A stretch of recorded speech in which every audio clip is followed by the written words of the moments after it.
A farsa da pregação do Evangelho.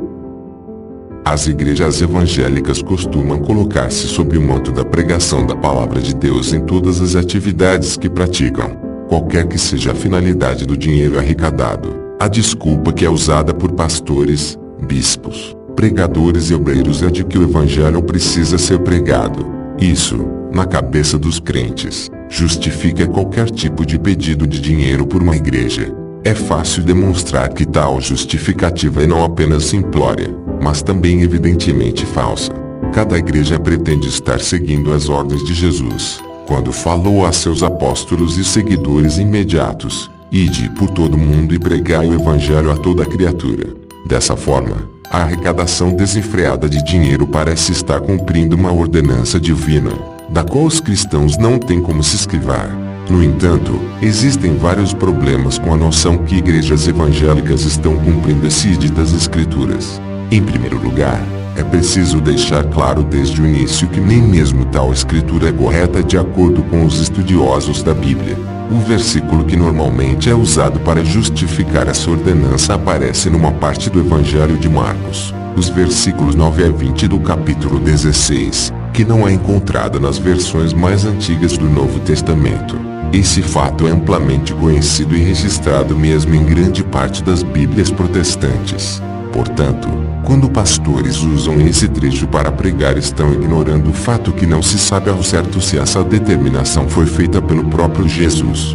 E se esse trecho não se encontra nos manuscritos mais antigos, foi muito provavelmente um acréscimo feito por algum escriba desconhecido. Ou seja, a própria base teológica dessa ideia carece de melhor fundamentação bíblica. O segundo fato irrefutável é que o objetivo da instrução dada no Novo Testamento é o de apresentar o Evangelho aos que o desconhecem, o que, naquela época, seria equivalente a praticamente toda a humanidade. No mundo moderno, no entanto, a situação é totalmente diferente. Em um país de maioria cristã como o Brasil, é praticamente impossível encontrar alguém que não conheça os ensinamentos do cristianismo. A maior parte dos brasileiros já foi batizado como cristão e catequizado de alguma maneira. Então, dizer que o objetivo de tais igrejas modernas é simplesmente pregar o Evangelho beira uma falsidade ideológica. O que eles desejam é conquistar adeptos de uma seita para outra, em um proselitismo vazio de sentido, uma vez que as diferenças doutrinárias entre uma igreja evangélica e a próxima são mínimas. Fazendo uma comparação fácil de compreender na realidade brasileira, eles dizem que estão ensinando futebol, mas na verdade estão mesmo tentando mudar as pessoas de time. De fato, evangélicos frequentemente se comportam como se estivessem em um supermercado da fé, onde existem diversos produtos religiosos diferentes. As igrejas, e cada fiel vai participar dessa ou daquela igreja de acordo como eles se sentem com relação a elas, ou no linguajar evangélico de acordo com o que o Espírito lhes revela. Então não é de se espantar que o grande trabalho dos pregadores seja o de angariar seguidores, a maioria deles vindo de outras denominações. Assim, evangélicos tipicamente migram para denominações que são mais antenadas com as novas gerações e os modismos do momento, e certas igrejas evangélicas fazem sucesso da mesma maneira que bandas de rock ou lojas de fast food. É uma relação comercial onde, se não certo ali por algum motivo, o evangélico corre para a próxima igreja sem nenhuma dor na consciência.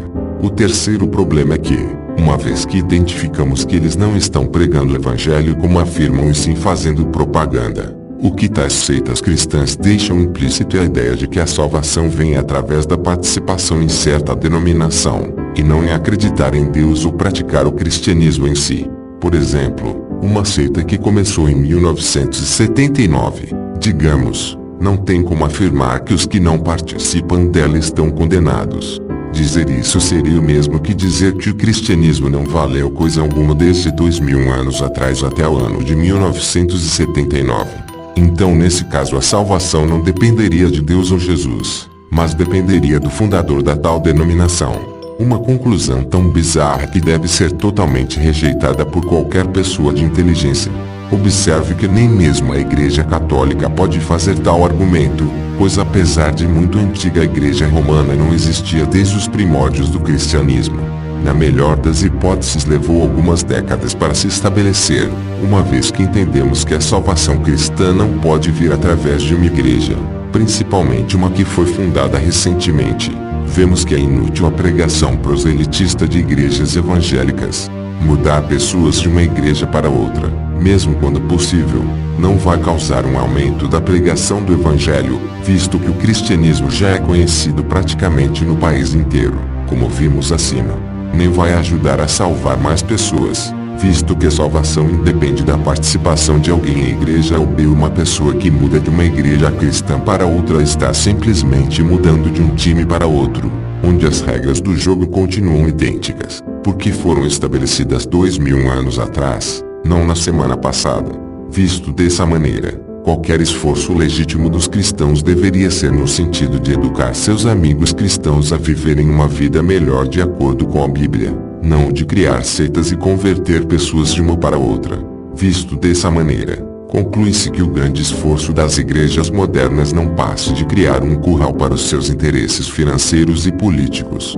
Ou seja, o objetivo não é o de ajudar desinteressadamente, mas controlar financeiramente de todas as maneiras possíveis um número cada vez maior de fiéis.